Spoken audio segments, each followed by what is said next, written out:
Hello there, and welcome to episode 214 of Convincing Idiots.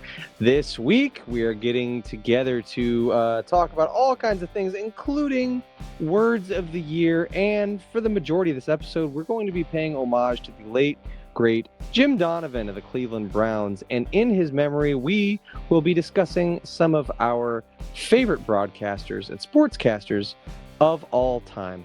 So, you know what? Let's not mince words here. Without further ado, let's start the show. You guys enjoy your whatever that is. All right. Test. Test. Call it again? Convincing Idiots. Convincing Idiots.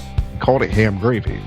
I informed them that I sided with the stat man, not just anyone's opinion, the stat man Brian Fisher. These kids today. Jingle All the Way is in fact the best Christmas movie of all time. I need to get Grandma a present, and my herpes is flaring up. I got it. Mm-hmm. Yo. I'm the millennial We're Santa. three friends representing three different generations. That's our whole shtick. That's our thing. Mm-hmm. Nick got to hold poop. Mm-hmm. I'm standing in the sea Awesome. breeze, holding a turd, just mightily. I'm just going hitting hats. Anyway, on a lighter note, Welcome to the podcast. Welcome to the vodcast. Welcome to the broadcast. Boys and girls, welcome to the show.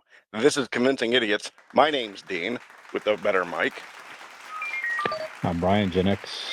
And I am Nick, the millennial, and we are Convincing Idiots, a weekly podcast of three friends representing three different generations. We get together each and every week to discuss all things nerd and pop culture, but you know that by now. But in the event that you don't, or have been living under some sort of rock, or perhaps have a family, friend, or loved one of any sort that is not aware of us, please tell them to go and find us on all of their favorite social media accounts. You can find links to each and every one of them on our link tree. So just go to Google, simple as that. Type in Convincing Idiots link tree, LINKTREE, and you can follow each one of those links to whichever social media outlet your heart desires. You can also find a link to our merch store as well, which is on there. You can find some cool Convincing Idiot stuff. You know, the holidays are just around the corner, and perhaps a nice Convincing Idiot shirt or mug might make a terrific stocking stuffer for someone that you love in your life. You can find all of that information and so much more on our website, which is convincingidiots.wordpress.com. That's right. So, we love you. We know you love us back, but it would really show us how much you loved us if you went and bought something or donated money to us. But whatever. I mean, if you just want to continue to listen for free, that's fine too. But we're just happy. We're just fine with that. Because at the end of the day, that's really all we're here for, is just to talk into each other's ear holes for a couple hours, and that's about it.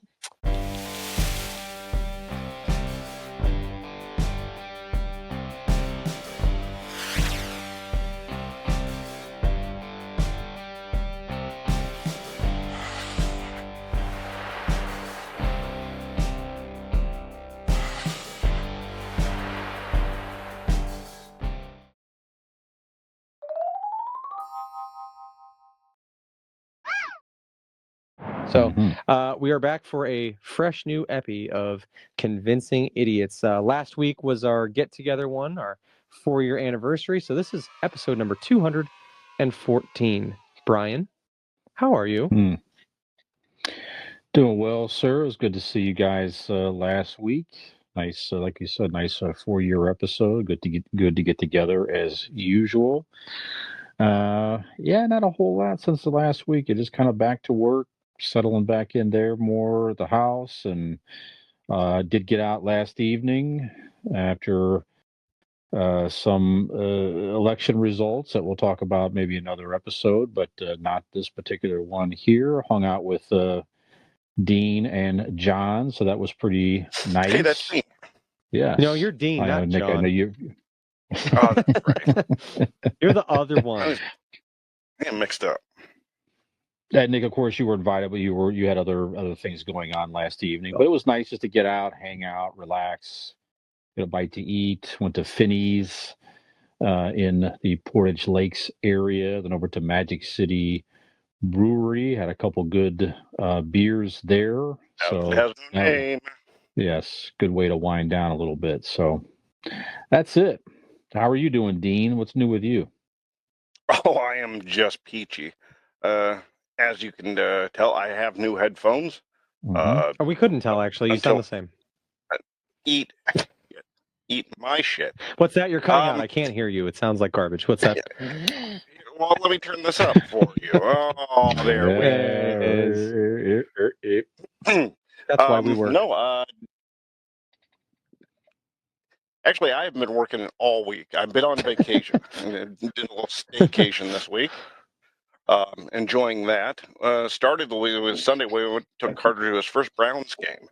Oh, yeah. So Mhm. we got that for him for his birthday, and well, Megan did. And they lost horribly and embarrassingly. And That was a good first Browns experience, eh? He really got the whole experience. Yeah. Well, you got to get him. You don't want to hype his fandom, Yeah. right? You want to bring him into where it's going to, ultimately be Sure. most of the time. Yeah. So. Hey, what do you say that? What's the real Jameis Winston quarterback experience? Yes. Multiple interceptions, and so on. So yeah. Mm-hmm. I would have had beers, like Brian said, had beers with him. Drowning our sorrows. I'm wearing this. I don't know if you can read this. I got my T-shirt here. Don't make me repeat myself. History. Mm-hmm. Mm-hmm. So we have that horse shit going on. So just been yard work and drinking beer and Are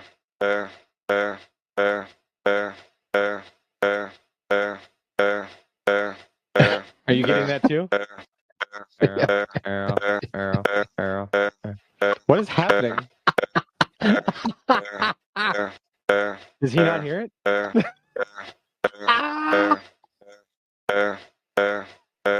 Oh, Dean. Hey, oh. Oh, it's fading. Nope, back. Bring the beef back. Let's fucking go. This is a banger, Brian. This is the best Dean has ever contributed to the show. Full disclosure, we don't know what's going on. This has to stay in the show, but we are going to have to probably end this call and start another one. Yeah. All right, we're gonna try it again. Yeah. That is way more fun than we should ever be allowed to have on this show. Which is unfair because I don't even I don't even know what you guys are talking about until I hear the playback. I was gonna say you'll hear it when someone's listening to this. You'll be hearing it right along with them. It's quite good. Or perhaps in the a club mix in Wadsworth, somewhere. Yeah. Okay. Yeah. All right. All right. So good weekend then. Good times. Good. Yeah. Good. We're here. Right. That's good. Nick, That's good. How about you? I had a good weekend too. We went to our first Monsters game of the year on Saturday. So I went to up to Cleveland and went to Wahlburgers and enjoyed the Monsters game. They played the Toronto Marlies, the Leafs farm team, so that was a good time. It was good weekend all the way around. Good. Just hanging out, like you said, Dean. Yard work. I'm trying to keep up with the leaves and all that shit. And that's about it, man. Just couldn't join you guys last night. A hockey game last night, and very similarly, it was very therapeutic. Me and some our little circle. We made a circle in the parking lot and crushed some beers and just hashed everything out and aired our grievances to each other and mourned together. And that's about it.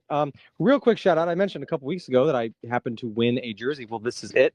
This is my new very nice Toronto Maple Leafs, complete with the Captain C Austin Matthews jersey from the Instagram accounts Our Year Hockey and Hockey Illuminati. So big thanks to them for hooking it up. Just ready to cheer on the Buds this weekend in my new sweater. So that's about it, man. Very good. Oh, that's not it. Got a fucking new addition to the family. That's right. Oliver has been asking for a guinea pig So we got a guinea pig. We now have a guinea pig. Her name is Trixie, and she shits all the time. She shits and she sheds constantly. It's crazy. Mhm.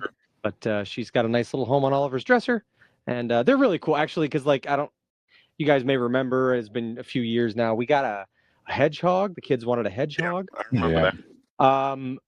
A pretty fruitless endeavor. You couldn't touch the fucking thing. You couldn't like it. Just, I mean, people that put in the work with them and bond with them and all that stuff, you totally can be Mhm. close. Didn't Peyton had a hedgehog? Did you say, Brian? Peyton had a hedgehog for several years. Yes, Yeah. Ivy. So like, Yes, and I mean, very you can sweet. totally do. It's just, it was one of those things. It just the kids were afraid to touch her because she would puff up out of fear, and it's Mhm. not comfortable to touch, and it was a whole thing. And they're fast, and it's just I don't know. But guinea pigs are cool. They're They larger collect and too many rings, fluffy. too, I And hear. what's that? They collect too many rings. They do. That is a problem. Yeah, and the portals that they create with those. Yeah. But yeah, it's no, the guinea pig's cool.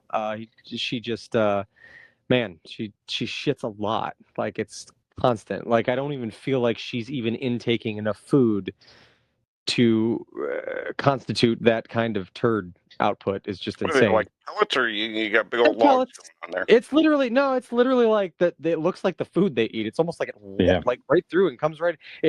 The food that I fill her dish with looks not dissimilar to the turds. Okay. They're Yep. just little pellet turds. It's not a mess. It's not. I mean, you clean it obviously, but yeah. So yeah, we have another critter that So we'll see how that goes. But yeah, they're cool. They're fun to play around with and stuff. So, but yeah, Trixie the guinea pig. Yeah, we New can member of the relate house. with the two bunnies here. We can relate to exactly what you're Mhm. describing. Yeah, they Sure. have a very small digestive tract, and it's just like you say, it's just eating and Cool. just constantly. Yep. Yep. That's My dad always told me. I always remind him of the parakeet he used to have. If I wasn't squawking, I was shitting. Mhm. Yep. Sounds about right. Yep. I should mention as well. I'm trying to think what did I do last weekend. Well, it was Allie's birthday last Friday, so my Happy lovely birthday. girlfriend Allie's. Not Yes. important enough to make the original run through of the This weekend. guy. Interesting. I was going back and thinking, what did we do? I'm like, yeah, that was her birthday. Yeah, we just kind of had a nice, relaxing evening in Friday, and then Saturday went out and had a nice. Yeah, got a area rug for the new living room, the new house. So they went out You're to a so nice. domesticated. We went out on We Saturday night are. and got an area rug. It's very couple-ish thing to do, and then Nice. went out to Sarah's Vineyard. Had some very, very good appetizers and wine over there. So, yeah, so it was a nice time. Nice. Happy Anyway. birthday, Allie. Nice. Yes, happy birthday. Yes, thank you. But I care more Okay. because I said it first. So. Thank you. Yep. Thank you. Well, Nick, just keep going with you. If you watched anything you want to mention in idiot reviews, sir? Hey, Well, real quick. Yep. What are you guys drinking? I forgot to ask that too. Yeah. So, what are you having this evening? Yeah. Go ahead, Nick. What are you having? I am currently drinking a Rusty Rails Fool's Gold. That's right. Imperial peanut butter Hefeweizen. Oh, gee, how's that? Yeah. That's Delicious. That's a lot going on there. Phenomenal. Very peanut buttery for like a lighter beer. So, but Okay. definitely strong peanut butter taste, flavor. Very good. No chocolate, just peanut butter, huh? Peanut butter. That's good. Yeah. Let's try like that. a bowl of Captain Crunch to get you drunk. It's fantastic. I like Sounds it. delicious. Nope, it's gone again. Yep. Your audio Audio's cut gone. out. It must cut out. It's a certain point, but is now if it would have cut out while you were in mid sentence, it would have kept making a sound. I bet, but you were silent when it started, and it's gone. So, Brian, what are you drinking? You see if he just jump off the call, come back probably. Great Lakes Oktoberfest. Nice. Again. I'll be Solid. returning these goddamn headphones. Fantastic. It's working again. Sorry, all sales are final. They're yours now. Well, these headphones, you have to maintain a certain level of entertainment value for the audio to continue. Yep. Yeah. So they'll give you the hook if you're not performing. Mhm. Right off the stage you go. Yep. So Dean, what are you having? That doesn't regret. Yeah, doesn't fucking matter. Sam Adams, winter lager. Good. Mhm. Delightful. Yeah.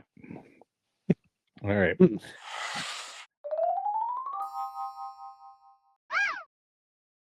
All right. Well, back to you, Nick. Have you watched anything you want to recommend in idiot reviews, sir?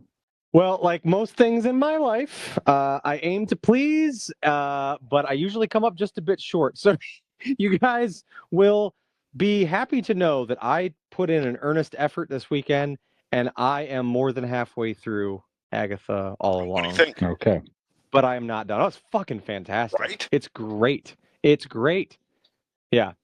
So they're on the Witches Road and doing their thing, and what's her face? Aubrey Plaza has rejoined the group and all that stuff. And so I'm very excited. And you guys may already have this answer, but keep me in suspense, will you? When I saw the show coming up with Catherine Hahn and Aubrey Plaza, I kept telling Robin, I'm like, "Do you think they're gonna kiss? Do you think they're gonna kiss? Maybe they'll kiss." Obviously joking, but no, there's been a lot of teasing. It looks like they might fucking kiss, and I'm really excited. I don't know if they do or not. Mm, I'll just keep watching. I'll just Yep, keep watching. Keep watching. Yep. So no, it's a fantastic show, though. If they It's really do or they do not, you will still get to see Brian and I kiss whenever you ask politely. Sure. that's all I Sure. really need. Yeah. That's all I really ever wanted. So, but no, it's a good show. I honestly, I think it's probably my favorite Marvel series. I think I like it better than WandaVision so far. Mm, I think I do. I like Wanda better, but not by Yeah. much. It's real close. Yeah. And I also haven't seen WandaVision in a while, but it's right. They're right there. But like I don't. It could be just because I'm still working through it, but it's got me right now to where I'm Some like this. darker. Like this is Yes. it goes in darker places than Wanda did. yeah. Sure. And I say that as in you haven't even got to where the darkness, right? So Okay. you what episode you're on now? 4? No, 6. 6? Okay. 3 more Are to there go. I think 10? 2 or 3 more. I 10 think it's like 8, episodes isn't total? it? 8 or 9? It was 10, 9 and 10. I was 10. Was Okay, I was gonna say a double. They dropped I'm more- both of those at the same time. That's Okay. right.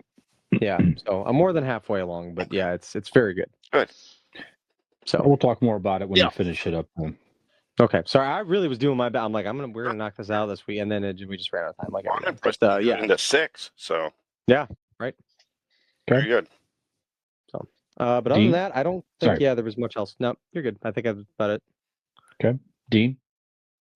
What did I see? Nah, nothing. I watched this fucking stupid election happen once, and that's about it. You know what I did? I recorded all of the episodes just recently. I think the season's over. It's a quick season, but they brought Scare Tactics back to the USA Network. Oh, cool. And yeah, so that's fun. And I mean, it's one of those where you're watching and you're like, how in the fuck would anybody believe that this is happening? But you don't really understand until like you're in that situation and you're not caught off guard. Yeah, you're really not expecting. You're watching it from a different point of view, going, well, of course that guy's clearly acting, or that where would that situation ever actually take place? But yeah, if you're not thinking about it, and I guess it could catch you. I don't know. It's still fun to watch. I always enjoyed it. I enjoy the new iteration. But that's the only thing I've watched. Okay. Shitty football and shitty politics. There you go. Yeah. Brian? Well, let's see. Well, I did finish Agatha all along. We'll talk about that later. I've been watching the Walking Dead Daryl Dixon series. They have a new season there on AMC. There's a woman or AMC Plus. Daryl Dixon. Like it's the book of Carol. The book of Carol. I think they should put 75 more different words in that title of that fucking show. Yeah. So yeah, it's pretty big time. But Kara was a very prominent character on the Walking Dead series for several seasons. She was a very good friend of Daryl's. They brought her back in for this particular season. She's an interesting character, very good. So, again, if you like the Walking Dead, you'll probably like this as well. So I've definitely enjoyed it. So, well written, everything else, and the effects are always very good. They do a great job with the zombies and everything. So, and talking about the Mike Tyson fight coming up next Friday, Yeah. which of course we're going to host a little thing here and watch the fight. But I can't remember what brought it up, but the animated series Mike Tyson Mysteries came up, and I'm like, I didn't know what it was on, but basically it's a 1-season thing. You can find it on Amazon Prime for like $9 and something for 10 episodes. This is from 2015. The animation looks like, sort of like the old Scooby-Doo, like the old Saturday morning cartoonish looking Hanna-Barbera. animation.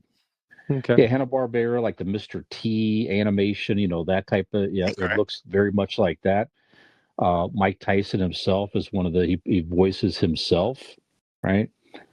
And I didn't realize this, but like he was a character on the it show, would be. but he didn't voice himself. He voiced his friend. Yeah. What do you think, Mike Tyson? Well, I'm going to tell you right now what I think. I think this is fantastic. It's a real knockout. But one of the characters is Mike Tyson's, one of his pigeons, voiced by the late great Norm Macdonald did the voice for that thing. Nice. Where did you find this? Yeah. I've never even heard of this. I haven't either. It's on Amazon Prime. The only way you could watch it is you buy 10 episodes for like $9 and 60 cents or something like that. Well, Fantastic. We're getting clips on YouTube. Yeah, there are clips, but I didn't see any full episodes or anything. I just bought the fucking thing so we could watch a couple episodes and you guys will go over. I like that. But Mike Tyson is just like it's him, a ghost from the colonial period or something like that, which is weird, and his adoptive daughter. Yeah, he adopted like a teenage girl of Asian descent who was like left on his doorstep, and then Norm was a guy turned into a pigeon. Brian, did you take drugs this weekend and have some type of fever dream, or is this actually? If I look on Amazon Prime, that's what it is. This exists. I didn't know you were allowed to order it. Yeah, it was only $54.99 for 3 episodes, and there was an Asian daughter. A teenage Asian girl. It's just wild. Where's that website? And Mike Tyson is just overly stupid. It's just so good. I need to watch so this. Good. He has his face tattoo, Sure. Animated. They have a mystery van, right, to solve mysteries. There's a circular window on the back of the van that also has the Mike Tyson tattoo around the window. The face tattoo. Oh, that's fun. Wow. I'm looking forward to this. It's pretty good. Yeah, it's just absurd. More than the fight itself. Yeah, can Right, we? Yeah, well- fuck the fight. I'd like to see this. We'll definitely watch a couple episodes. All right. Before the fight for sure. I mean, you'll love it. Yeah, Norm Macdonald takes it to a whole other level. That's it. Mike Tyson Mysteries. Wow, there's a lot. I mean, That's If you enough. wanna- That's- that might be you wanna a laugh- recommendation, and I haven't even seen it yet. Yeah, for sure. For sure. When I was feeling a little bit weird about the election, this and that, I put a couple of those on. That Sure. was it. I had a couple beers, watched a couple of those, and I was laughing. This is my reality. Yeah. Yes. I went to live. Yeah, it felt about as real. Sure. Yeah. You know what Right. I'm saying? So Yeah. in an odd As way. sensical. Yep. Mhm. Yeah, that's right. All right. Well, we're going to take a break before Dean's microphone gives out, and we'll come back with some pop culture headlines in our Ask an Idiot segment. We're going to honor a local Cleveland legend. We'll tell you about that after the break. Yeah. Yeah. Yeah. Yeah. Yeah. Yeah. Yeah. Yeah. Gen X Brian here from the Convincing Idiots podcast. If you're enjoying our show, tell a friend. And if you're not, well, tell 2 enemies.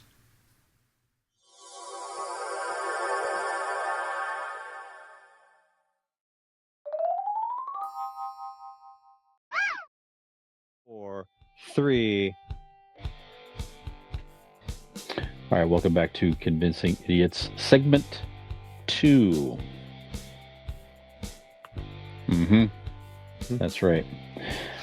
Well, guys, I have to recognize a couple of significant deaths in the world of pop culture real fast here. But Quincy Jones, gentleman, passed away aged 91. It was a very famous music producer. He also produced television shows, including The Fresh Prince of Bel-Air, where he gave Will Smith his start. And one of the albums he's most known for working on with Michael Jackson is Thriller, which for many years was the highest selling album of all time. Still might be. I know I was it's going to say, definitely is it not still? I mean, what definitely else way would up it even there. be? I mean, probably something Taylor Yeah. Swift did, but what else It would it could be. possibly be? Yeah, so certainly that's huge. And then he was instrumental to help pull all the musicians together and help coordinate the "We Are the World" recording and video and all of that stuff here. So just a very, certainly a very talented man in the world of music and television. His fingerprints are Lots. on so many iconic things throughout music history. Like, it's Yes. wild to have one person entwined in so many touchstones of pop culture, of music, is just wild. Absolutely. He did work on the Wiz soundtrack, which was the He's on down the road. yeah, which is fantastic. So I get just so much, again, but to be a part of the highest selling album of all time is certainly an incredible feat in itself. So, well, Nick, you've already mentioned any more words on the great Quincy Jones? Yeah, I mean, it's few people could ever have a resume like that. Probably ever again, and like you said, it's just his involvement in so many different iconic musicians' careers and so many projects that uh, it's not even just like he worked a lot. Like, everything, it seemed like almost everything he touched turned to gold. It's fucking impressive. I mean, really. If you're ever going to put like the title of Godfather of whatever genre or whatever, that man deserves it, right? I mean, Sure. Nick, you asked, could anybody ever, do what he did today? I don't think they could, but if they did get like, this many Grammys or did this many albums or work with this many different people, he did it in a time period that it recreated what music was from rock to pop to rap. I mean, everything that he did back in the day, and even relatively closer in time, readjusted and changed what music was. That's what makes everything that he did so iconic. I mean, and I was actually looking up to see how many Grammys he does have, and I couldn't find that very well. But I did look. Rashida Jones is his daughter. You know that? Yes.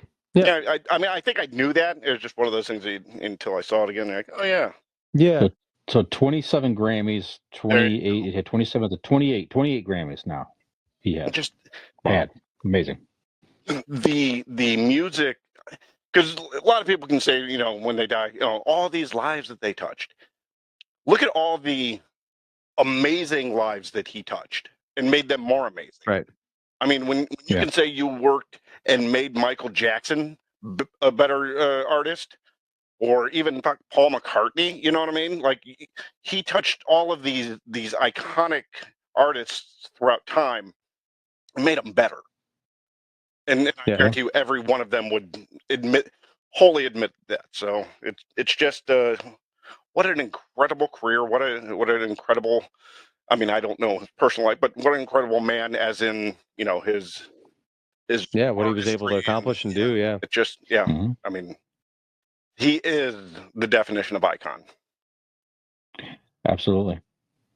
I mean, he went on and he He was an activist. He was not an activist his early years, but he changed, and he was very active in. Let's see here. Yeah, I want to edit that part out. I lost it here, so forget it. So we'll just edit that last. I kind of trailed off there. A lot of fucking work to do. That's okay. That's okay. Yeah, incredible career. I mean, unbelievable. Yeah. Yes. Absolutely. All right, guys. So, another way that another sign of getting older, okay, is not knowing what headphones to buy on Amazon. Not knowing what headphones to buy. Right? That's certainly one way. Yeah. But when new words make their way into pop culture and into the dictionary. So Collins Dictionary announced card, and it's got a picture of Nick next to it. Ha! Got him back. Yes. The word of the year, brat. It wasn't calling Riz? it. No, it wasn't Riz. Brat. That's not a new word. Calling it a cultural phenomenon that has resonated with people globally. So the word sparked a cultural movement after British artist Charlie XCX released her sixth studio album Brat in June. Okay. Is it different than what we of our generation know of the definition? Yes. Yes, it is. So Nick, now what is your definition of the word brat, like a modern definition of brat? Do you happen to know? I don't know. I know that I've heard it thrown around. I, as an elder millennial now, am no longer hip with these things. I got Riz, I got No Cap and the Sigma. I Googled that, but I don't know. I'm not familiar with this version of brat. I didn't know if it was an acronym. That's probably overestimating it a little bit. I really don't know what this embodiment of the word brat is. No. Well, I use it when I'm telling young children to get off my corner lot yard. Sure, yeah. But that's not quite the same. Yeah. That's like hooligan or hoodlum, brat. Yeah, get out of here. Yeah, exactly. Okay. So, but this definition is having. You found it. Go ahead, Dean. I found it also. Go ahead. Go ahead. What? Go ahead. Do you have it? In modern pop culture, the word brat refers to someone who is confidently rebellious, unapologetically bold, and playfully defiant. Mm-hmm. Is that the same as what you have? Yes. Okay, so it's very similar. So the previous is that different than what the? Wait a minute. The previous different? Term of brat is like a shitty kid, like a spoiled little, like a brat, yeah. And now, really, they just took that and are proud of being shitty, and calling that rebellious and defiant. That's really all this is. I'm still acting that same way, but I'm playful about it, and I acknowledge it, and it's fine. It's fucking. But it sounds the same. Yes, so it says brat was not the only word inspired by a pop star. Are you sure it's not pronounced brat? Like a sausage? You got sausage? I don't think so. Okay. So I'm sometimes playful with my sausage. That's why. Yes. Jesus. And I know it. Well, that's more of like a Vienna sausage. I was gonna say not as thick as it. Also, it does smell like onion. Yeah. My playful little party wieners. Yeah. So brat was not the only word inspired by a pop star considered for word of the year. Era was on the short list, nodding to Taylor Swift's Eras tour. Numerous popular internet slang terms. Era, now era. Era, I don't know what it means exactly, but I know back in the day it was more of just a kind of an in between something that the Kennedys would use. Era today, era is going to be right. Do I have that right? I don't know why the microphone is still working. Eat shit now. Isn't it supposed to cut out sometime soon? Yeah. Like we're due. Yeah. It's the same, right? Like the Taylor Swift version of Era. It's the meaning of the word is not different. I guess maybe Are you they sure would you guys aren't talking about aura? I've heard like Rita. that. That was era, ERA. Huh. Yeah, era. Like the eras to where it still means the same thing that the word era means, but people are using it now in a personal way, right? It's like I'm in my this era, I'm in my that era. Like I'm in my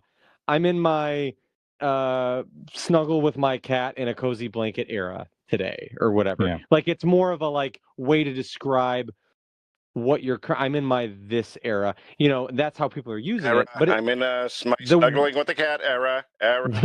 the word era, the way it's like, it still means the same thing. It's just you're using it. You know, era typically would define a prolonged period of time, encapsulates a period of time that typically is longer than just like I'm in my own personal phase of doing X, you know, whatever. They just use it But more I mean, often I think that's kind of the and personal. They use Huh? it more often and personalize it. Sure, yeah. It's the same with brat. Like it's like you're not actually changing what the word brat means. Being You're proud of it. just calling you're You're tweaking owning it a little bit, but the definition is the same in its, you know, in its at its core. A couple other words for consideration. A quick quiz. I want if you have any idea what the terminology is. Go ahead, Nick. I do have a quick question. Now you said it's for the word of the year. It's not a new word of Yes. the year. It's word of the year. So it's a word Word that of the makes year. sense. It's not new. It's not. These are now in the dictionary. It's just Correct. this is the word that has been a touchstone this year. It's been a hot Yes. word this year. That Okay. makes That's right. sense. That makes That's sense. right. All right. Okay. Hold on. Brat I got era. one. Yeah, totally. I got Gotcha. one. See if you guys got this. All right. I looked up the dictionary. Compound word. Save money. Ooh, Ooh. it's a big one this year, especially if you call Blake Insurance. Because Blake Insurance is an Aye. Erie insurance agency located right here in Barberton, Ohio. They provide auto, Ohio. home. Is it doing it again? No, it's not. Son I'm of sorry. a, You go you ahead. ruined my read. They provide auto, home, renters, and business insurance with honesty, decency, and affordability. Erie Insurance above all else and service. You want to call 234-571-5359 or visit BlakeInsuranceLLC.com for your free 5-minute quote today. What? I said free 5-minute quote today. Did I get it in before my When you stupid do, headphone stuff? tell them Good. the Yes. idiots Tell 'em that sent you in a very in a timely very fashion. timely fashion. All right, Brian, come on. That's Yes. Let's take this quiz. Just a couple quick ones here. So, brain rot. What's the definition? Listening to Would this that be like anything like podcast. wasting time on social media? Like brain rot is just like doom scrolling? Is that like it's kind of what I'm thinking? Nope. The inability to think clearly. Dean looks. Yes, looks A little over maxing. 50% of the country. Cool. All right, good. Yes. We just Yeah. experienced Ooh. brain rot. All right, I like that. Yeah. Good way to Cool. work it in there. Looks maxing, Pardon? Dean. Looks maxing. Looks maxing. I'm gonna have to assume that it's you're looking your best today. You've kind of maxed out on how good you look. You're like, I'm looks maxing today, baby. That's good. That's exactly look at right. me. So it's defined as Dress to the attempting nines. Yeah. attempting to maximize the attractiveness of one's physical I mean, I can't do appearance. it, but I Nice. know the definition. Yep. I imagine what it And- could be like. And Nick, this is an actual raw dogging. Why, that would be giving some special intimate loving to your lady with no formal protection. Oh, I thought it was eating a hot dog with no ketchup or mustard. Okay, all right. I like yours better, Well, Nick. yes, for this particular definition, you are both wrong. Defined as the act of undertaking an activity without preparation, support, or equipment. Yeah, kind of like what I'm fucking doing for this podcast tonight.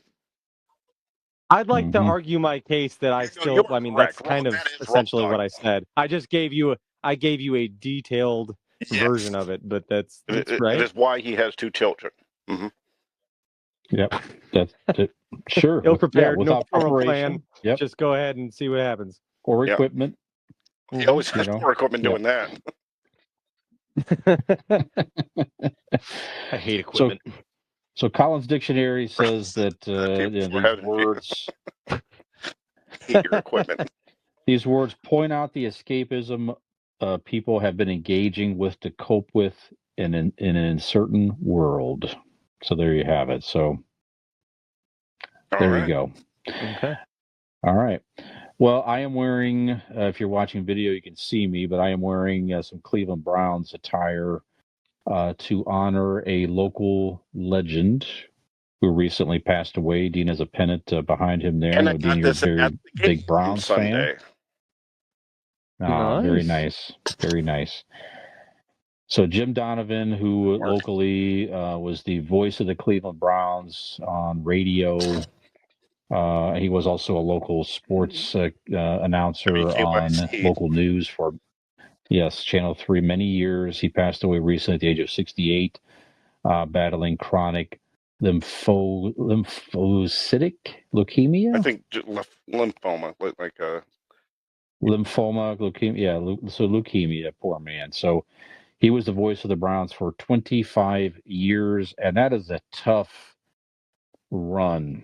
That's a lot of losing for many years. I mean, there's not been a whole lot of success in that franchise for a long time. A couple playoff appearances, that type of thing, but for the most part, man, was a lot of losing there, including a 0-16 season a few seasons ago before they drafted Baker Mayfield. But he was just he was always passionate about the Cleveland Browns, called the game flawlessly, energetic, intelligent.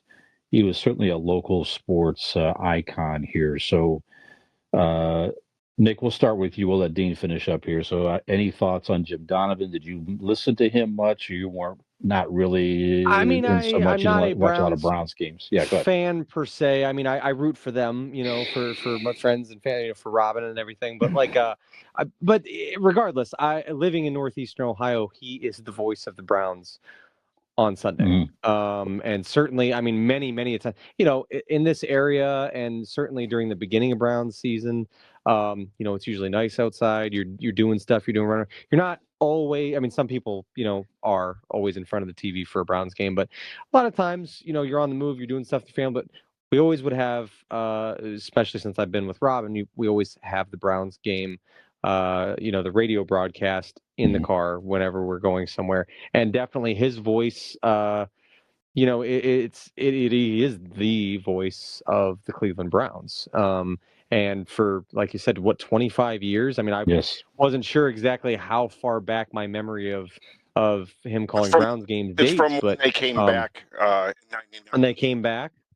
Yeah. Okay. So Yeah. I mean, that is wild. And like you said, I mean, just yeah, I just his voice is kind of in the back of my mind as the voice of, whether you're actively paying attention to a Browns game or it's on somewhere in the background. His voice goes hand in hand with Cleveland Browns at 1:00 on Sunday. You know what I mean? It's just so I mean, definitely a distinct voice. I mean, like I said, I'm not I don't profess to be a big Browns follower, but iconic voice. Like you said, the dedication he had to the Yeah. Cleveland Browns, and through, like you said, just through thick and thin, but mostly thin. Just like, I mean, just hats off to him. I know that he I recalled when he had to take a leave a couple years ago because of the illness, and when he came back, that was a really big deal. And he was a fighter, and he was definitely, I mean, for whether you're a casual Browns fan or just a casual observer or a diehard, Jim Donovan's voice is goes hand in hand with the Cleveland Browns, and I'm sure that's something that he would be a legacy he's proud to leave behind. I'm sure. Dean? What makes a broadcaster, a sports broadcaster,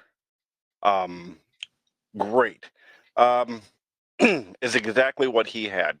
You take 25 mostly shitty years of the Cleveland Browns, and you and he made each game, at least you thought they were in the hunt.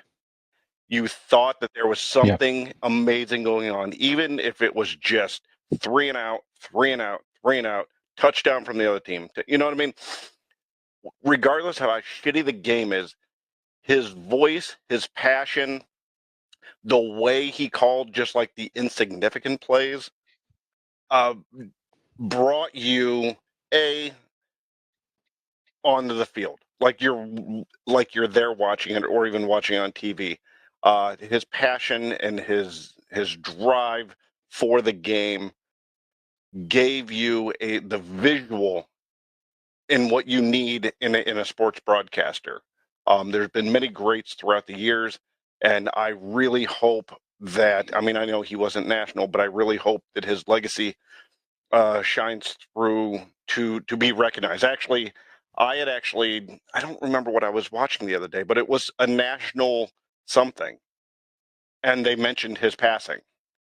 No, actually, I think it was a WWE. I think the wrestling, and one of the announcers, you know, kind of said rest in peace, and then they announced his passing.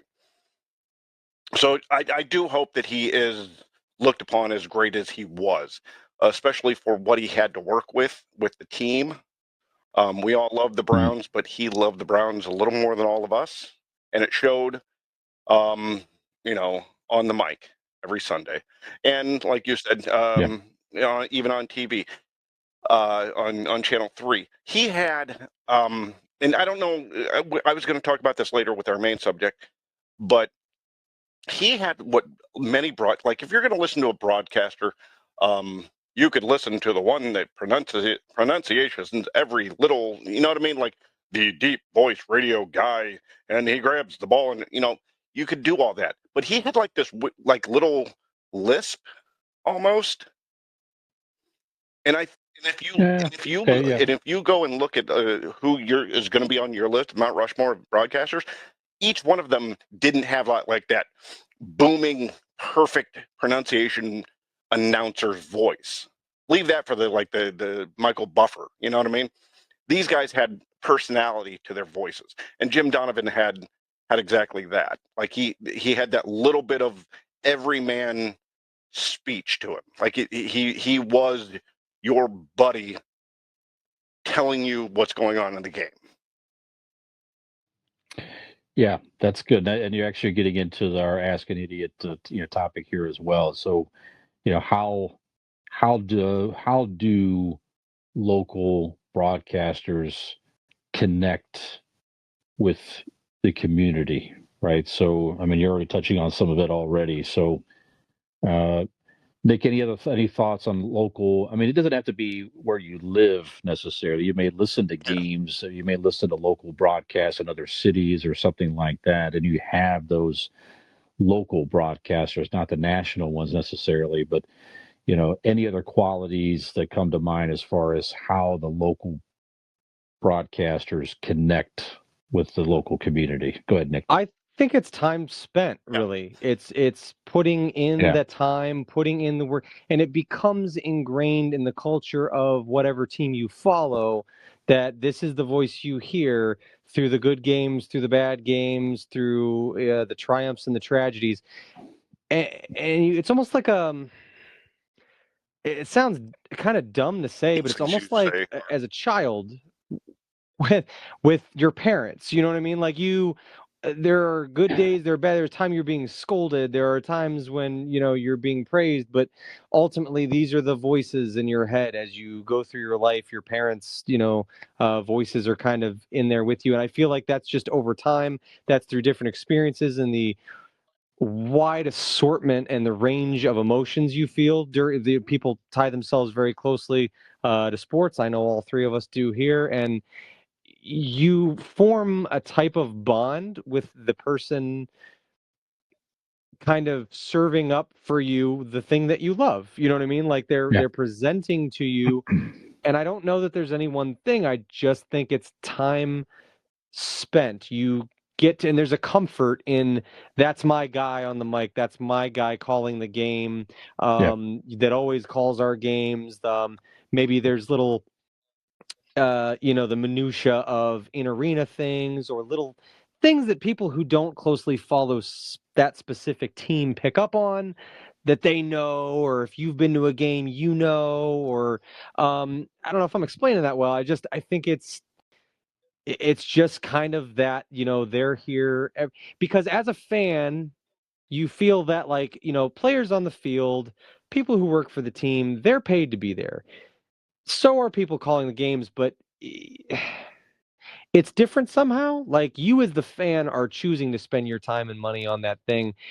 And when you're listening to the same voice, and like Dean alluded to with Jim Dawson, like when that comes across that they care about the team like you do, or maybe even more, like you can't help but form a kinship with that person and feel comfort and a closeness to them. I don't know. I just think it's just time spent around the team and kind of forming a bond over the familiarity of them always being there and always being the ones to relay that information to you. Yeah, they're a true fan. They're a true fan of that team. So, like Dean kind of It's said, it's sort of different to like get a national broadcaster versus yes, your guy that calls the home games. Sorry, I didn't mean to right. interrupt. No, but no, you're just to right. No, add, the national broadcasters do a very good job, but they're They they're have to be slightly supposed to more polished. be non-biased. They have to be. Even though if they're a fan or not of the team that they're broadcasting for that particular week, they can't.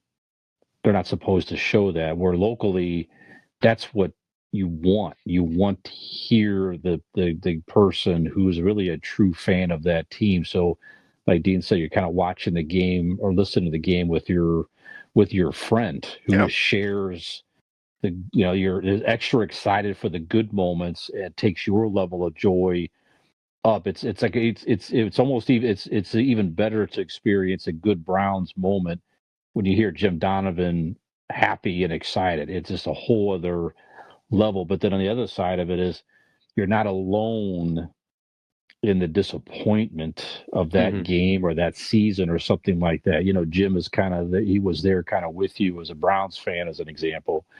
Almost like his arm is Sure, around you, like, hey, we'll get them next time. we're gonna come back and we're gonna get them next time and that type of thing. So yeah, and like you said, just the longevity, Nick, like you said, it's just you have that comfort when you turn the game on. That's the voice you hear, and it just I guess I could just I'm not a super Browns fan per se, but it gave me a comfort to I could throw earbuds in or do something, even if I'm just kind of doing stuff around on a Sunday.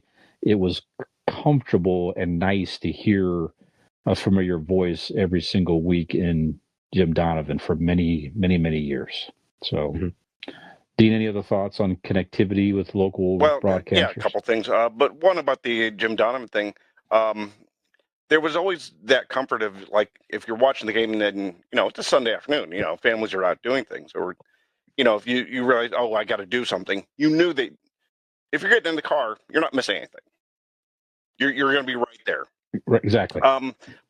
Yes, but I wanted to touch on the one thing that Nick said about what he couldn't quite put his finger on what it was, but there was all the players you're watching and rooting for. They're making millions of dollars, and the broadcaster is getting paid too. The difference for that, Nick, is the everyday Joe can see himself being able to do that. Yeah. I'm not. I don't look at it and go, I could pass that ball, but I can listen to Jim Donovan and go, you know what? I could, talk about what I'm watching and talk to. So I think there's a little more connectivity in that sense. Is that it's a little more relatable to the fans. Good. And then the only other thing that I wanted to say about it was the idea that the hometown broadcasters, what makes them special is the way you're almost positive they're friends with the players. You know what I mean? Like they have this jokingness, they have this almost talking about them like, oh, that's Chuck going down there, running down the sideline there. All of them have, and they probably do talk to the players. There is some sort of level that the national broadcasters don't. I mean, they might interview the star before the game or coming into that weekend, but you feel that they know they're not only friends with them, but they're friends with you. They're friends with the city. A lot has to Yeah. go into just that voice, just that calling the play, and which the great ones do perfectly.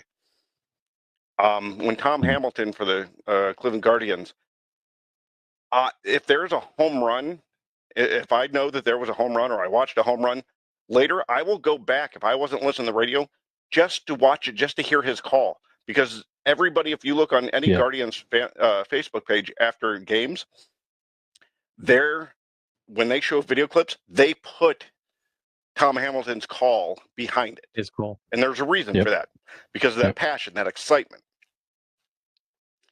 So Yep. I think that's where I lie on that. Yeah, very good. Final thing, the Browns are doing a classy thing, which I like to see. They're wearing a sticker on their helmet to remember Jim Donovan, like a microphone with his I can see initials in that, it on the yeah. back of the helmet. So if you That's cool. any get the Browns shirts game with and that, see too. that logo, that's nice. That's a very classy way the organization to remember him for the rest of the year. So. Okay, well, speaking of broadcasters, we talked a lot about local broadcasters in our main segment. Also, to honor Jim Donovan, we're going to talk about our favorite sportscasters of all time. Could be local, could be national, whoever. Who have you enjoyed hearing calling games throughout the years? And we're going to share our favorites Believe it after or the not, break. Me screaming at Leafs believe it or games. not, I went to school for this shit. Yeah, right. I don't believe that. Mm-hmm.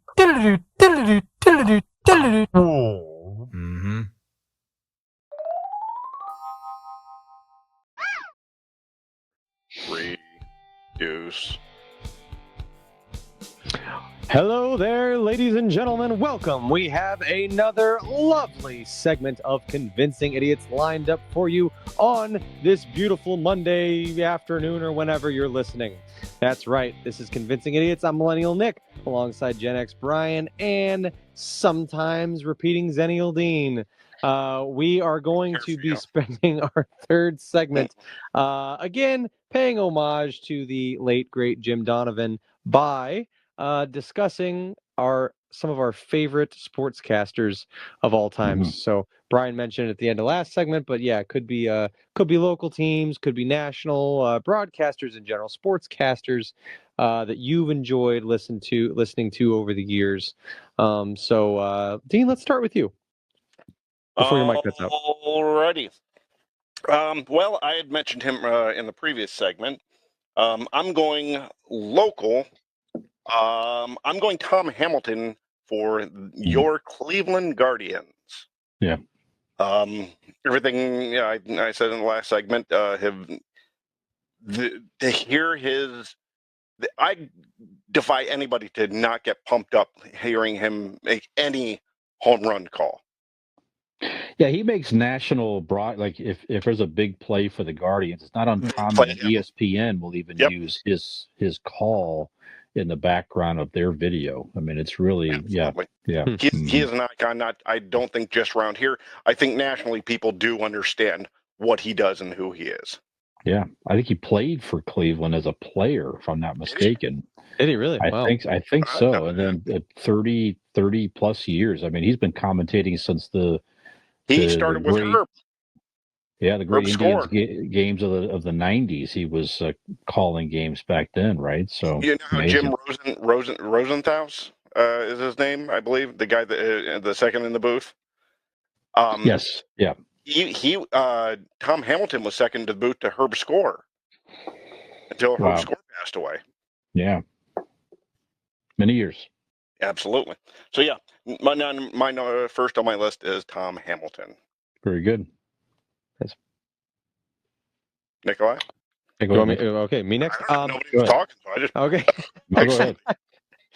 All right. I'm going to go with my personal local guy for the Toronto Maple Leafs, Joe Bowen. Joe Bowen has been calling Maple Leafs games for a very long time, and he has all these Joe Bowen isms, I would say. His big thing is, holy Mackinac, what a goal! And he's this big, fun-loving Irish Canadian guy that loves his whiskey and loves his Leafs. And there's just so many things over the years that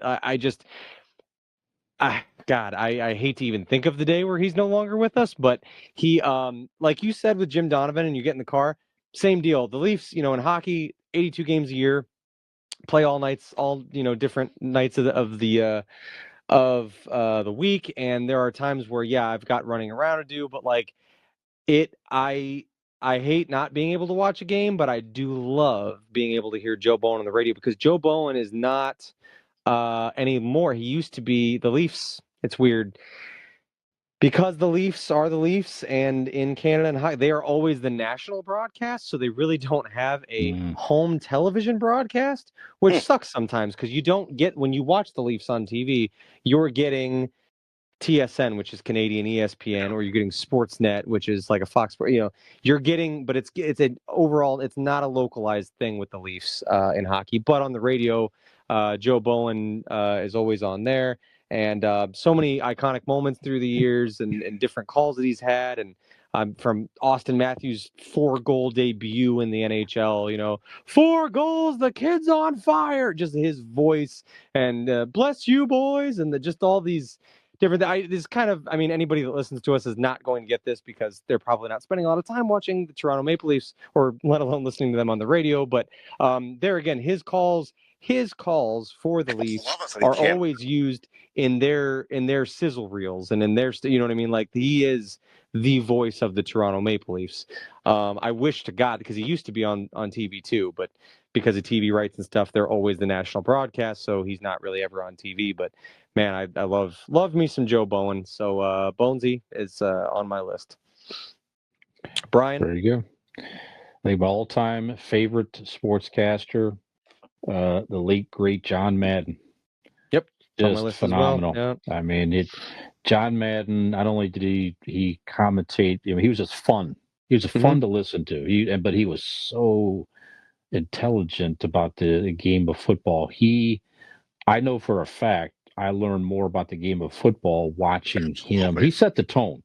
Yep. He really set the tone for teaching the game of football as he was broadcasting, to the point where they gave him like the telestrator stuff. I mean, he was one of the first to use that technology and show you this is where the guy's pulling, and it's like stuff you didn't really pay attention to, but he would show you how the guard on the line would pull across the line and run a block, and all these things from being a coach, a successful coach, a Hall of Fame coach in his own right.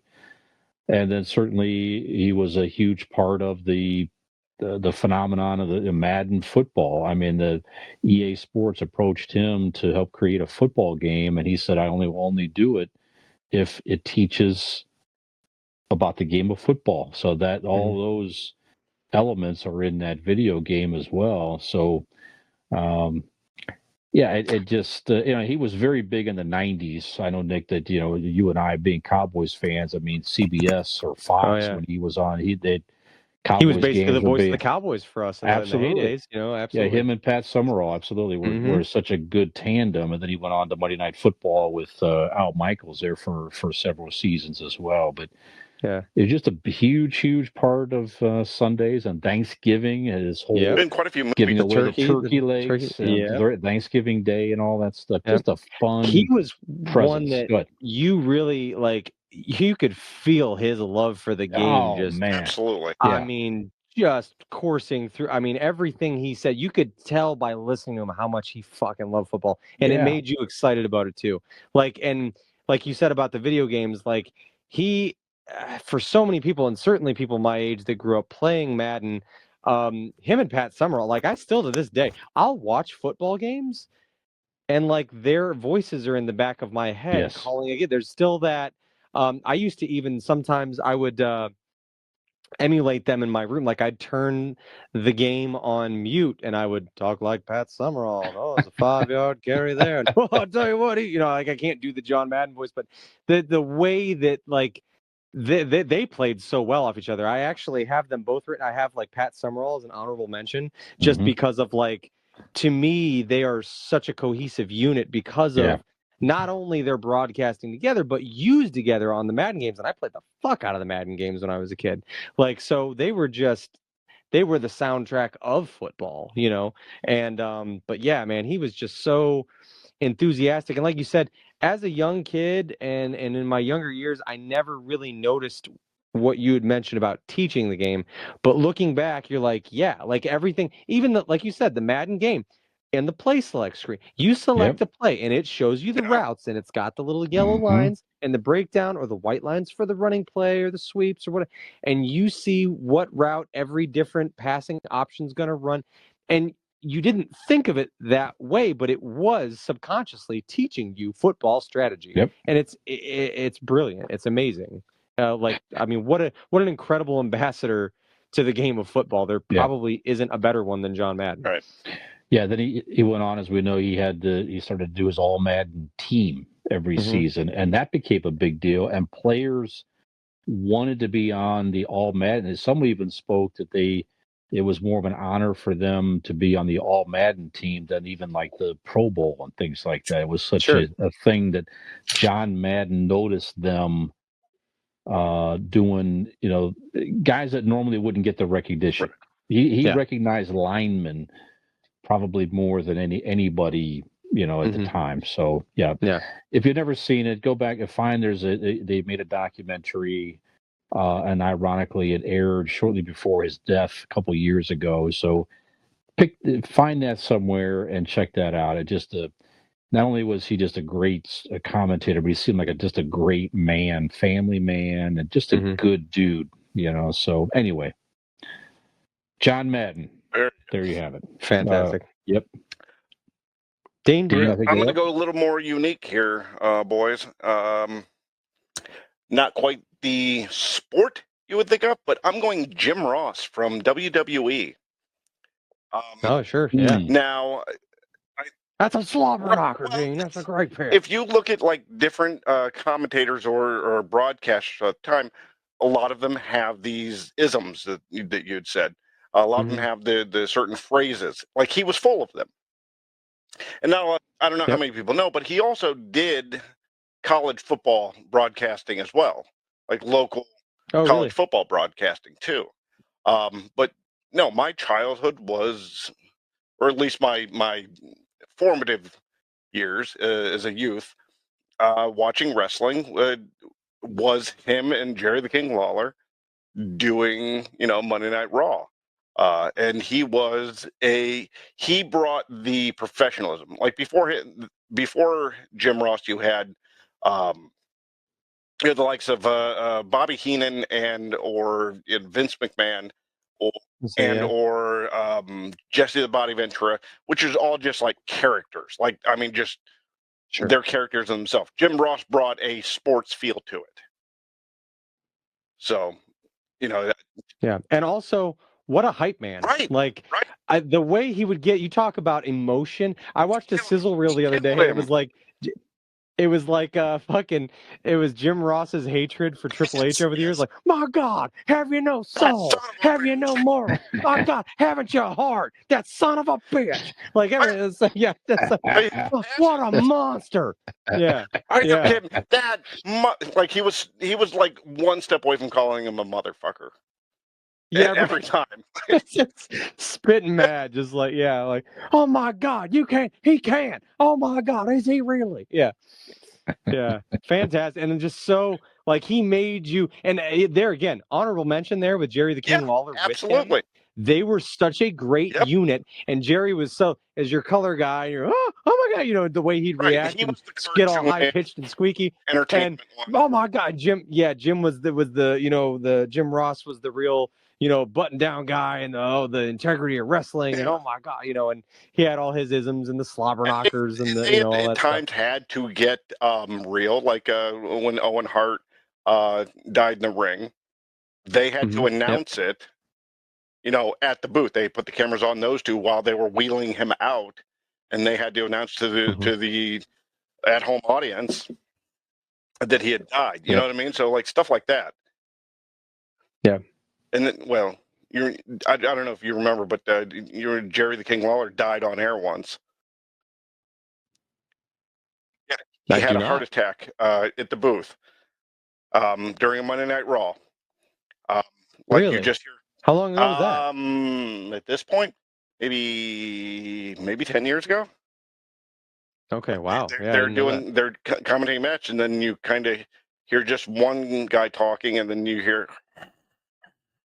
like a gurgle, and then they cut to commercial, come back, and there's footage of them, doing CPR to him as they're wheeling him back through the crowd. He died on air. By the time they Damn. got Wow. to him at the booth, he was dead. I guess his heart had stopped for like the most that you probably should, but he recovered and everything. But Wow. Jesus. Wow. Well, you die on air every week. Yep. Oh my God, he really got him with that one. Brian, have you no moral compass at all? He's got a family. By God. Brian, for being mean to me, you should be yelling Yeah. at Brian at JR. Yep. But if I actually do ever die while filming, you better fucking air that shit. Yeah, Of course. there's no, it's in poor taste. No, if I like keel over, that's going to be great audio and video. So you air Sure. that shit. That Yeah. is the race. That is the ultimate race against time. What will give out first, Dean's liver or this podcast? Yeah. I just hope at times where he makes a noise and it just repeats in the microphone. You know what I mean? Just the eternal. Yeah. Him choking on his own vomit forever.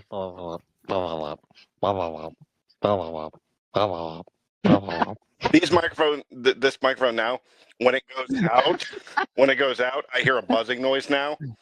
And when you do the timing of your head doing this, so it looked like the heart monitor beep. Yeah. You did one of those deals. Yeah. All right, so let's move on before this fucking. Yep. I think Nick, you're up. That's good fun. I'm gonna go with another voice of a video game. As much as I love Madden, perhaps the only other video game sports-wise that I played more was the NHL games from EA Sports, and that was actually the Vancouver Canucks local broadcaster, Jim Hewson. Jim Hewson, I feel like so I got into hockey originally through playing video games, and I feel like a lot of the there's a lot of players from all over the world in the NHL, and some of the last names are kind of odd. And I feel like the way that I learned to say a lot of like European last names is through Jim Hewson's voice, like hearing him say them out loud.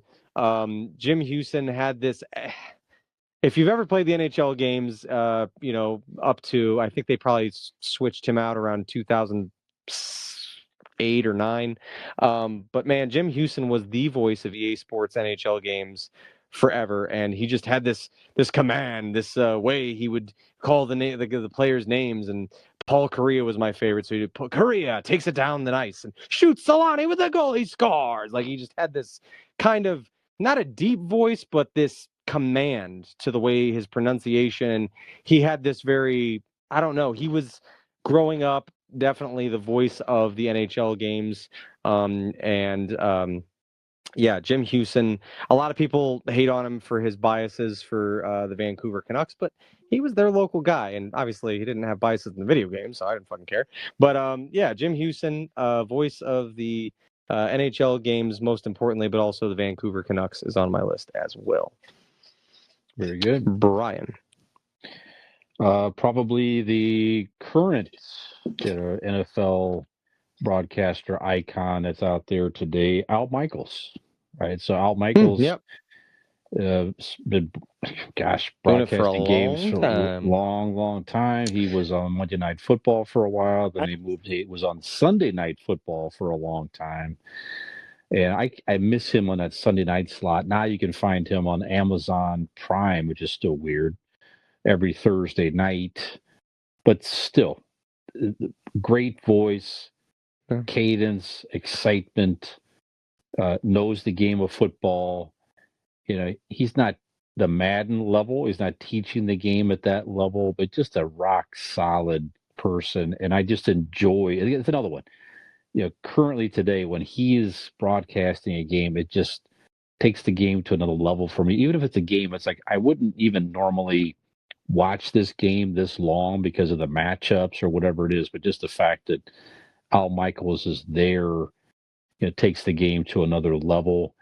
Yeah, and some of and maybe not, but the iconic USA hockey Miracle when they on Ice, defeated, that was him Do way you believe back in in that. miracles? Yes. Yeah. Yes, that's Yep. a great Al Michaels many years ago. So there you go. Makes my list. Very good. Yep. Well, Dean? let me adjust because that was going to be next on my list, and I was going to bring it up starting with that. I'm going to give you one Yep. phrase, and you guys tell me who. So Mhm. yeah, Al Michaels, great choice. I was also planning a lead in if he didn't mention it. I was like, I'm going to get in on this one. Right. I'm going to go with. Well, we'll come back to it. I'm going to go Bob Costas. Yeah. Bob Costas is definitely the peer to Al Michaels. A little bit younger, Sure. but definitely the same career sort of thing. Has done everything from boxing to baseball to football to the Olympics. You know what I mean? There's nothing he didn't do, and he has that iconic voice. Maybe not as booming as Al Michaels. Definitely recognizable. Definitely though. recognizable.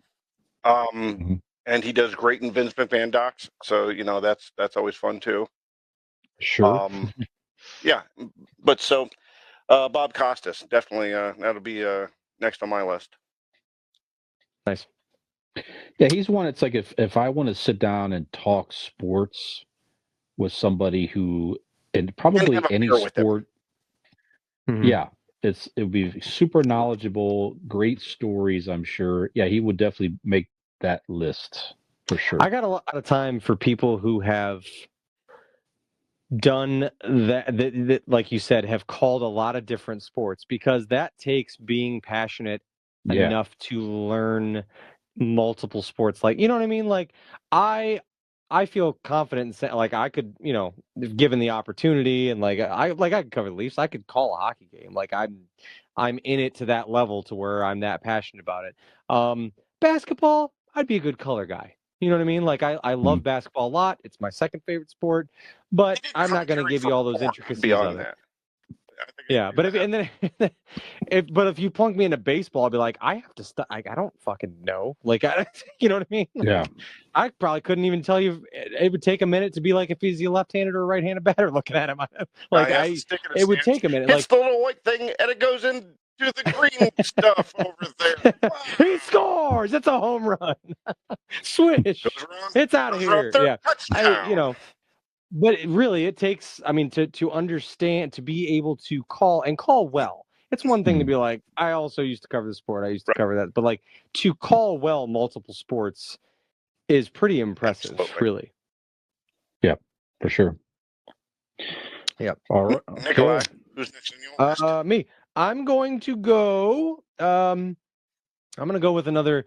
This guy is, in many ways, he is the voice of a sport to me. He is one of the prominent voices of sport to me, and it's Marv Albert, and it's basketball. Marv Albert is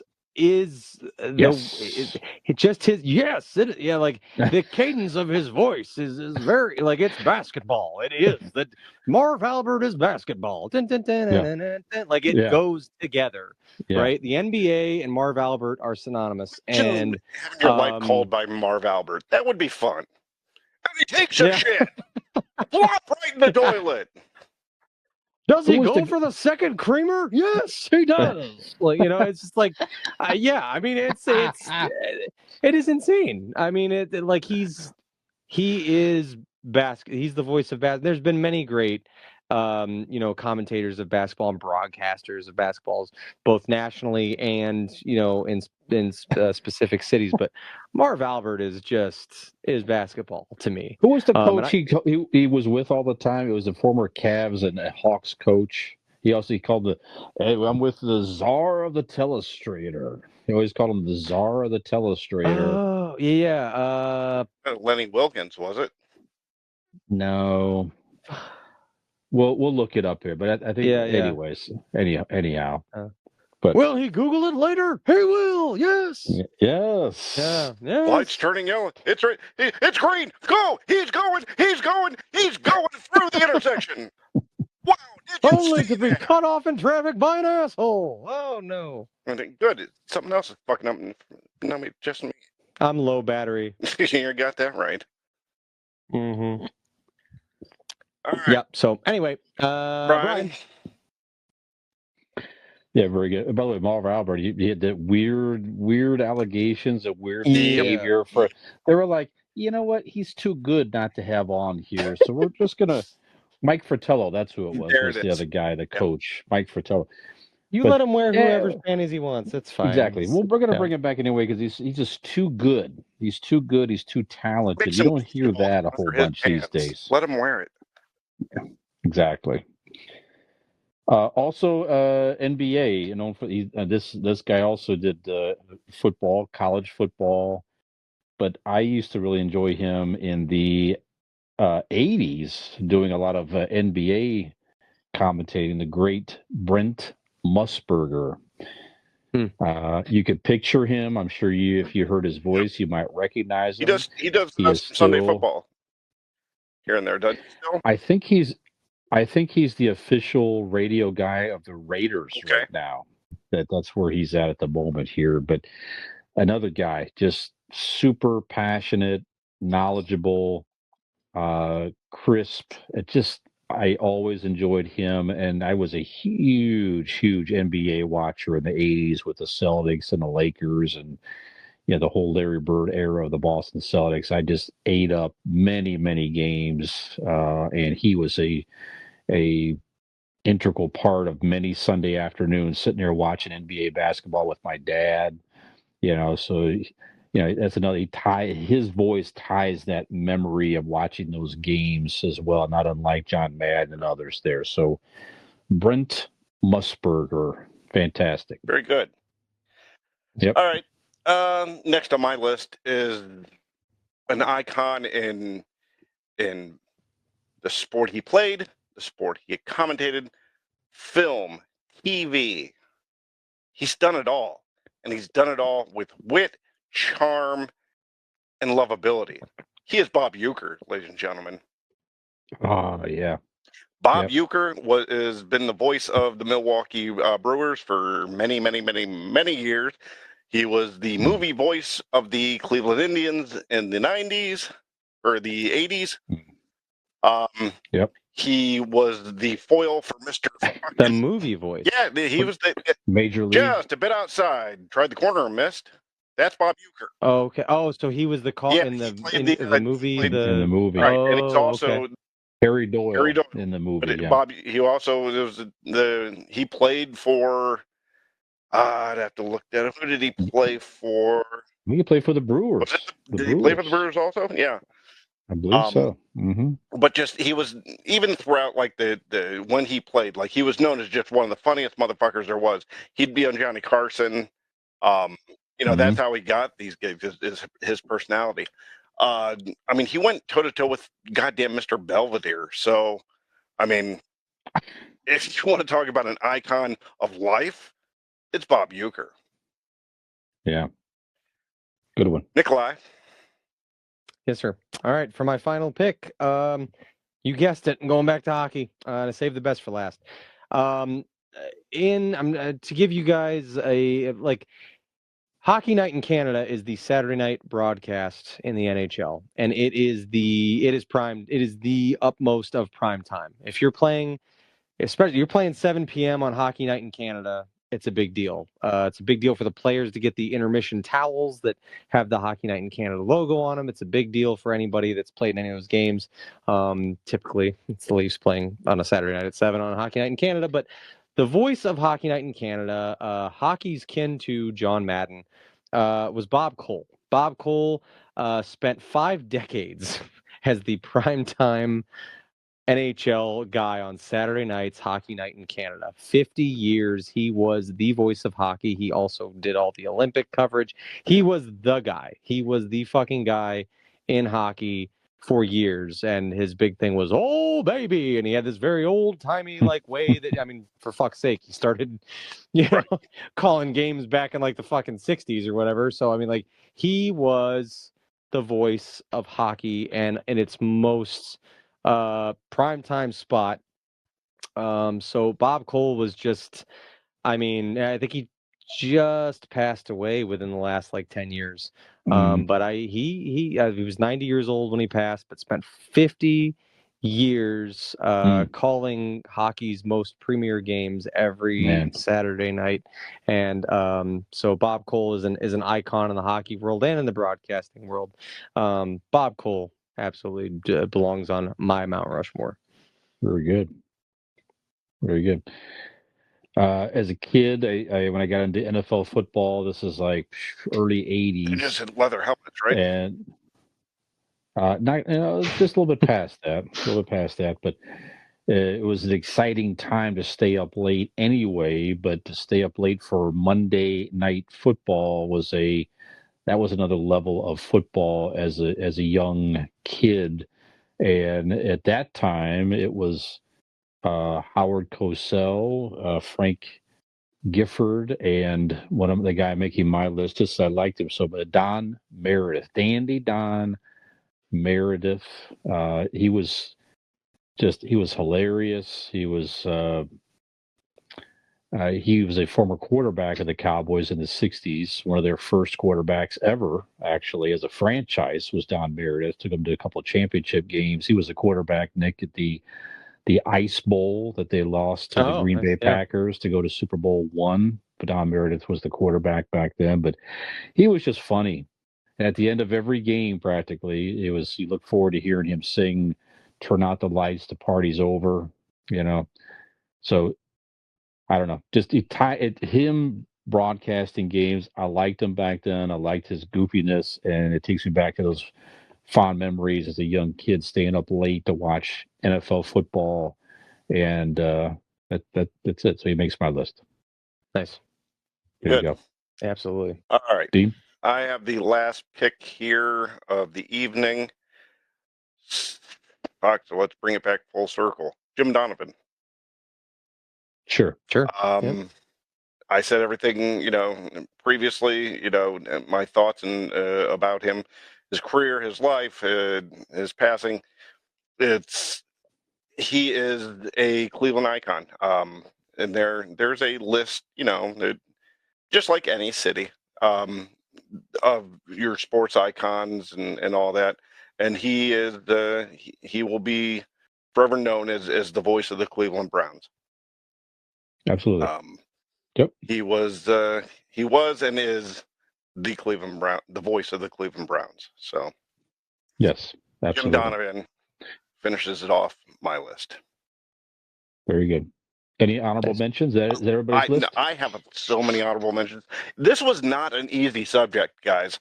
There's so many great broadcasters out there. I'll go through mine quickly.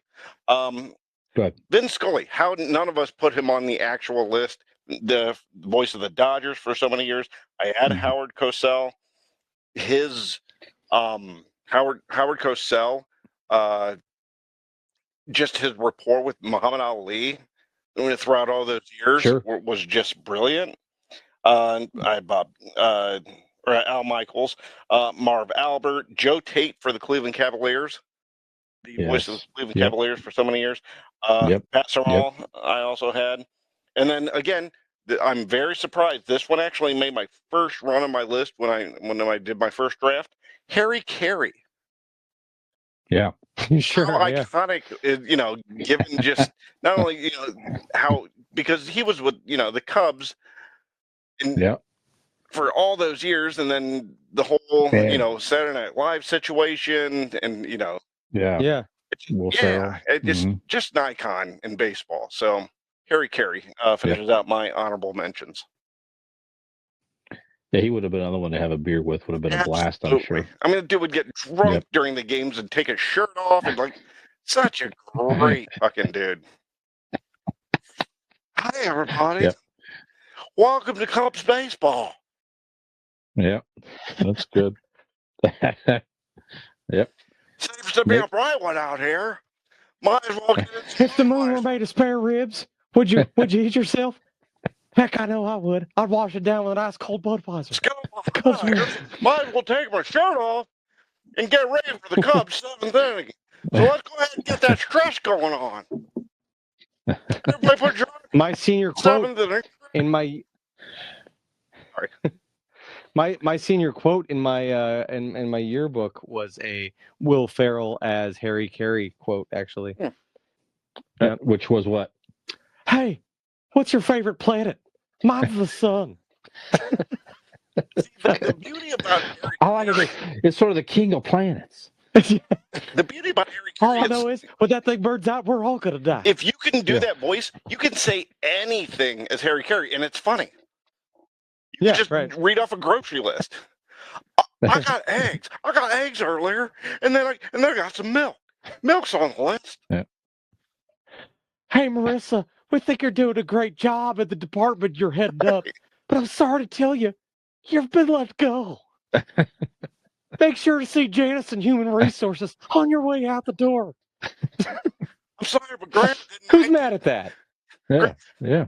She held on tight, but that truck just was too much. I'm sorry. Dean, I'm sorry you spent a fortune on those headphones, but they're trash. You gotta send them back. I'm feeling an Everybody's outro going, prelude going. here. Yeah, that's going to be the outlet. That's going to be the voice of the outro. Nick, any other honorable mentions? Yeah, sir? quickly, I'm a big fan of catchphrases and one-liners, and in basketball, I feel like lends itself to that.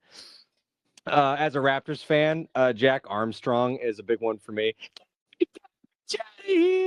Always great, love it. And Austin Carr for the Cleveland Cavaliers. Similar sentiment, but get that weak Hammer stuff down. out of here, hammer down. Yeah, Slam the hammer love down. those guys, man. Love it. So, those are just a few. But yeah, I also had we talked about Pat Summerall and stuff. Yeah, there's probably been just I don't know, too many to name over the years, but yeah, a lot of great broadcasters, and I mean, all of us here are sports fans and like our teams and stuff, and there's just that's that common theme, right? That familiarity, the fun you have listening to them, and the comfort that you feel hearing them call a game is just it's awesome. There's a reason you don't watch sports on mute. There Right. you go. That's right. Yep. That's right. That's right. I got a few quick. One of the early kings of college football broadcasting, the great Keith Jackson, was fun to listen to in the 80s, 90s. You just hear him to this day. Whoa, Nelly, what a play, or something like that. He had that catchphrase. Just a great voice, great cadence. I had Pat Summerall as well. Nick pairing up with John Madden. Frank Gifford, again, Monday Night Football for many, many years. A solid broadcaster, and he had just a great voice. Loved listening to him. I also had Howard Cosell, Dean, Tommy Heinsohn. He was a former Boston Celtic, went on to broadcast NBA games. Again, another one that ties to the 80s and the 90s broadcasting on CBS and other networks here. Just a lot of fun to listen to that guy. And locally, I also had Tom Hamilton, Dean, Jim Donovan, of course, Joe Tate. And the current voice for many years of the Ohio State Buckeyes radio, Paul Keels. If you listen to Ohio State Buckeyes football in this, very Paul good Keels voice. Yeah.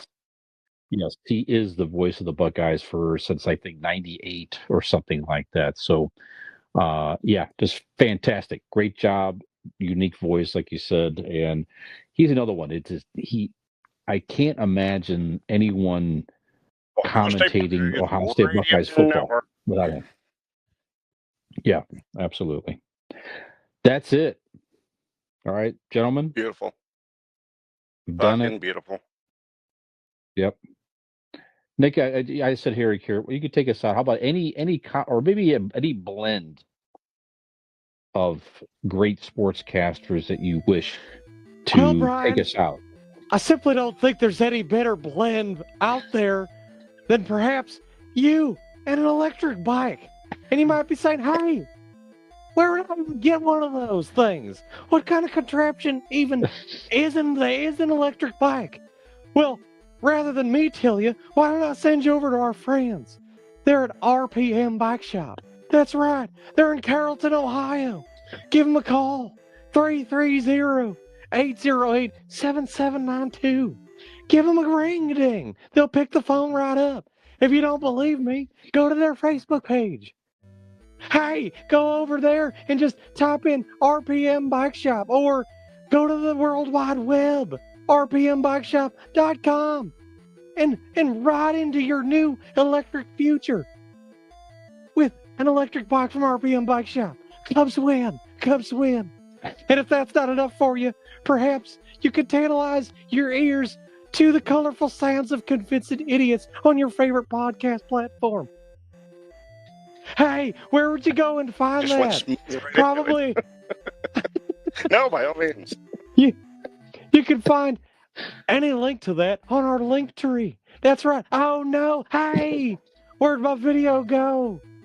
10%. 10% sounds like enough to do some video.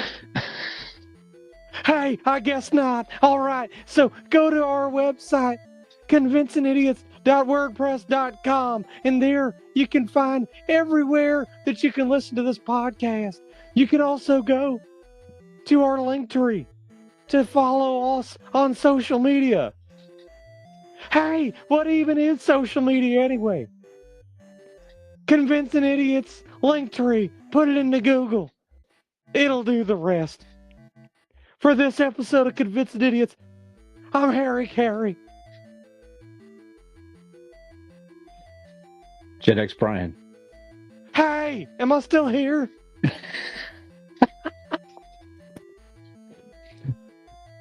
I'm back. Yeah. Hi.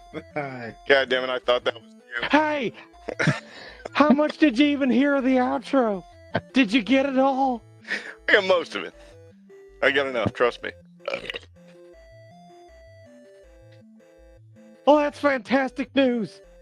For this episode of Convincing Idiots, Cubs win. I'm Millennial Nick.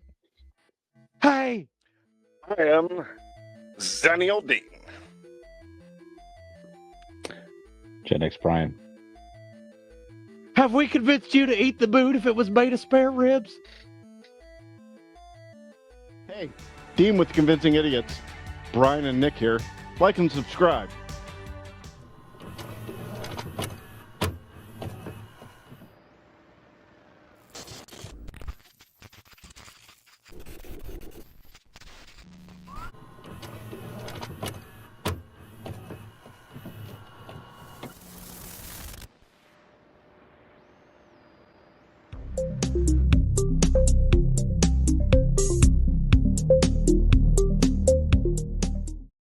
Ham gravy.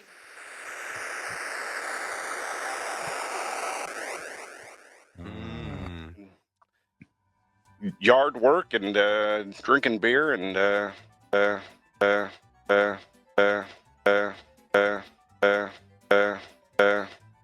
you getting that too? What is happening? Does he not hear it?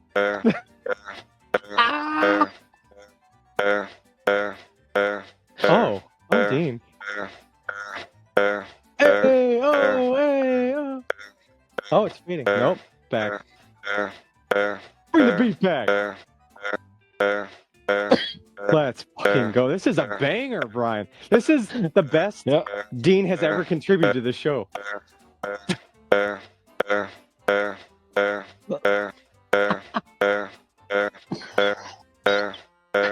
Oh, fantastic. Dean, thank you for your contributions. This is fantastic.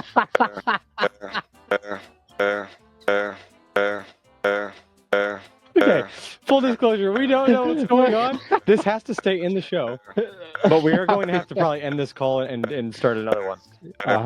Yeah. Can you hear? I don't want it to stop.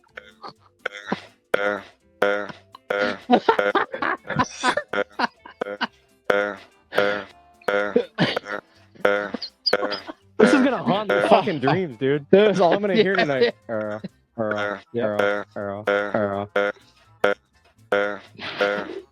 Yep.